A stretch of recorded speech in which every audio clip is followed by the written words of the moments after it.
We welcome the Bolsheviks to the Russian tea room. I assume they're comfortable.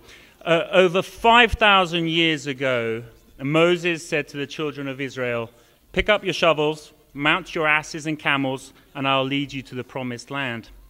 Nearly 75 years ago, when welfare was introduced by Roosevelt, he said, "Lay down your shovels, sit on your asses, light up a camel, this is the promised land." Today, Obama has stolen your shovel, taxed your asses, raised the price of camels, and mortgaged the promised land.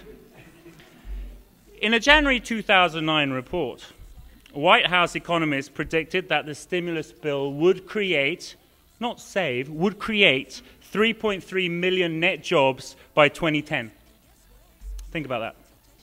Since then, 3.5 million more net jobs have been lost, pushing the unemployment rate above 10%. Economic growth for Q2 this year, with the major trading blocs, the US 1.7%, the Eurozone 4%, G7 2.8%, the OECD 2%. I might as well go home. If you look at the history of stimulus plans, 1930s, New Deal lawmakers doubled federal spending, yet unemployment remained above 20% until World War II. Japan responded to a 1990 recession with 10 stimulus bills in 8 years. They're still buggered. 2001 and 2008. I've had enough angry young women in my time in Manhattan alone. 2001, 2008, Bush tried to inject tax rebates into the economy. Nothing happened. The most recent stimulus bill intended to keep unemployment rate from exceeding 8%. In October, it topped 10%.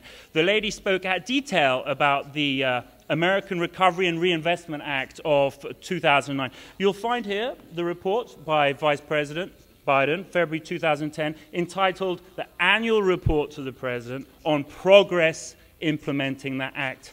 As you'll see, 2 pages.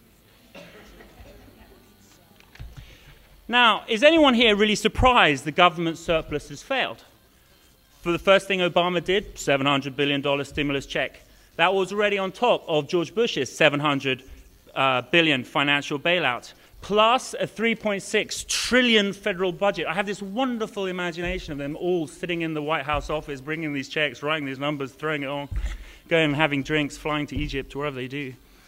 The $1,487 billion that America is spending on the financial bailout plus the economic stimulus, listen to this, is equal to more than a year's worth of US individual and corporate income tax payments put together.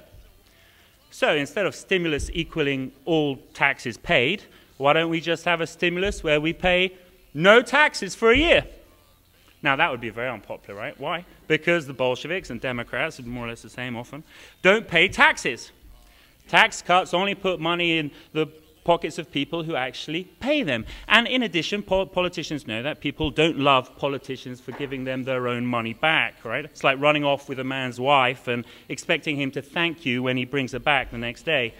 So what does the government do? If it works, tax it. If it's not, bail it out.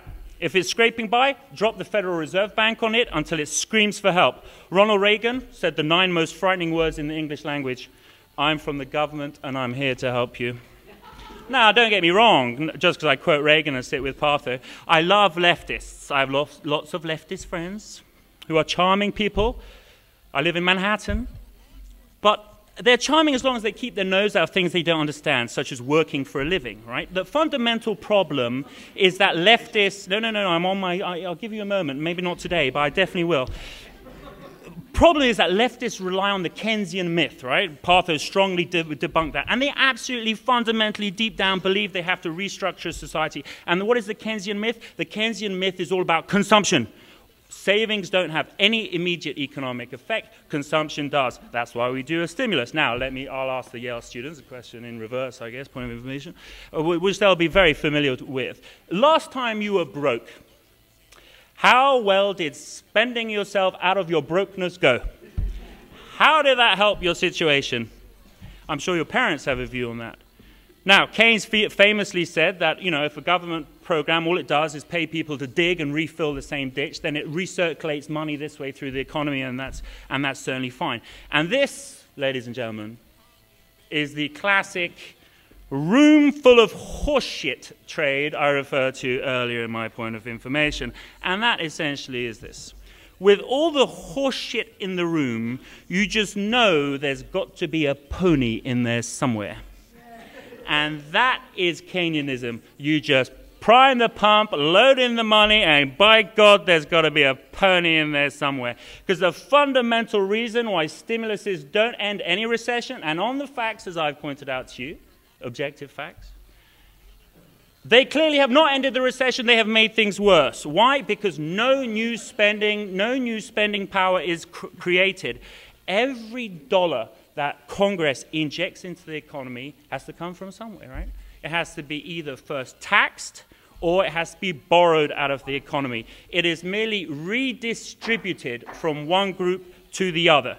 It's like removing water from the one end of a swimming pool and pouring it into the other end of the swimming pool, and you expect the swimming pool level of water to go up. In fact, it reduces long-term productivity by transferring resources from the more productive private sector to, as we all know, the considerably less productive and efficient government sector.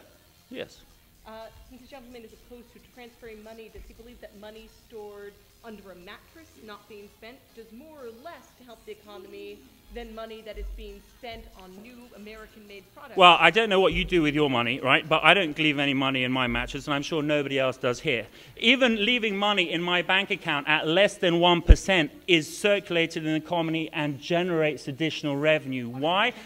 I'm just asking her point of information. Give me a break. Listen, you might learn something, young man. Don't know what they teach you at Yale. Socratic method, my ass. Listen. Even money I put in my bank account gets circulated. Federal funds rate overnight. Banks lend that money to each other, and the money keeps going. The only money that doesn't earn money is money you leave in your mattresses. In conclusion, ladies and gentlemen, keep banging that gavel, darling. In conclusion,